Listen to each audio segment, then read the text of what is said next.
तमिळनाडूचं राजकारण म्हणजे glamour, emotions आणि सिनेमाचा एक जबरदस्त तडका।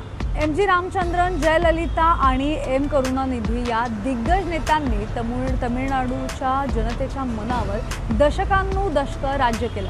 पण आता तमिळनाडू एका अशा वळणावर उभं आहे जिथे इतिहासाची पुनरावृत्ती होताना दिसते।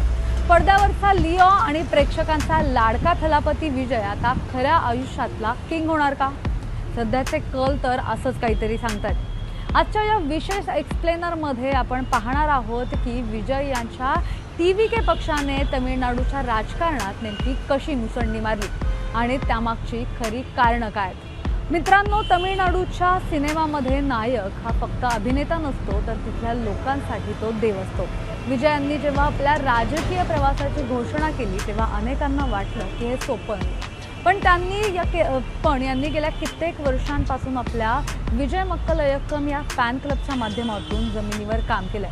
ही नुसती गर्दी नाही तर हे त्यांचं संघटन होतं ज्याचं रूपांतर आता मतांमध्ये होताना दिसतंय।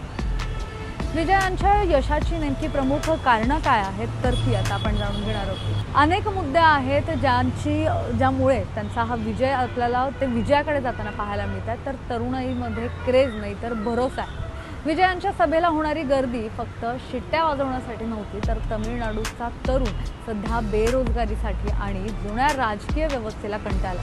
विजय यांनी आपल्या भाषणातून थेट तरुणांच्या प्रश्नांना हात घातला। फॅन क्लबच्या माध्यमातून त्यांनी केलेली कामं, सामाजिक कामं, मग ते रेशन वाटप असो किंवा शिक्षणाला मदत असो, यामुळे लोकांचा त्यांच्यावर एक भावनिक विश्वास निर्माण झाला होता। यासोबतच दुसरा मुद्दा म्हणजे द्रविडियन राजकारणाला तिसरा पर्याय। गेली अनेक दशकं तमिळनाडूमध्ये फक्त DMK आणि AIADMK या दोनच पक्षांची सत्ता राहिली आहे। लोकांना बदल हवा होता आणि विजय यांनी स्वतःला तिसरा सक्षम पर्याय म्हणून मांडला। त्यांनी भ्रष्टाचाराच्या मुद्द्यावरून सत्ताधाऱ्यांना ज्या पद्धतीने लाटलं यामुळे हे सगळं शक्य झालंय। यामध्ये तिसरा मुद्दा म्हणजे सोशल इंजिनिअरिंग आणि ग्रामीण पकड। विजय यांची जादू फक्त चेन्नई किंवा मदुराईपर्यंत मर्यादित नाही तर ग्रामीण भागात सुद्धा जिथे शेती आणि मजुरांचे प्रश्न आहेत तर तिथे विजय यांनी आपल्या तमिळ अस्मितेच्या मुद्द्यावरून लोकांची मनं जिंकली। थलापती म्हणजे त्यांचा सेनापती जो त्यांच्यासाठी लढणार आहे ही भावना ग्रामीण भागात खोलवर रुजवली। यामध्ये सध्या काय सुरू आहे तर चुरशीची लढत आणि सध्याची स्थिती काय आहे तर निकालाच्या सुरुवातीच्या कलांनी सगळ्यांनाच चकित केलेलं होतं। DMK सारख्या एका बलाढ्य पक्षासमोर विजय यांच्या टीव्हीकेने घेतलेली ही जी आघाडी आहे तर ती छोटी गोष्ट नाही आहे। तरी मुसंडी कायम राहिली तर आता तमिळनाडूच्या मुख्यमंत्रीपदी एक नवा चेहरा आपल्याला पाहायला मिळू शकतो। पण ही लढत अजून संपलेली नाहीये। शेवटच्या फेरीपर्यंत नेमकं काय होतं हे पाहणं महत्त्वाचं आहे। रिअल लाईफमध्ये विजय यांचा हा क्लायमॅक्स सुपरहिट ठरणार का? तमिळ जनतेने पुन्हा एकदा सिनेमा आणि राजकारणाचं नातं घट्ट केलं असं दिसतंय।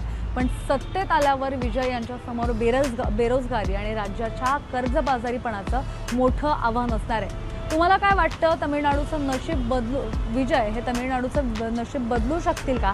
तुमच्या नेमक्या काय प्रतिक्रिया आहेत आम्हाला कमेंटमध्ये नक्की कळवा आणि अशाच वेगवेगळ्या व्हिडिओ पाहण्यासाठी पाहत रहा civic mirror. Camera person Ajay गांगुर्डेसह मी मोना यनपुरे, सिविक मिरर, पुणे।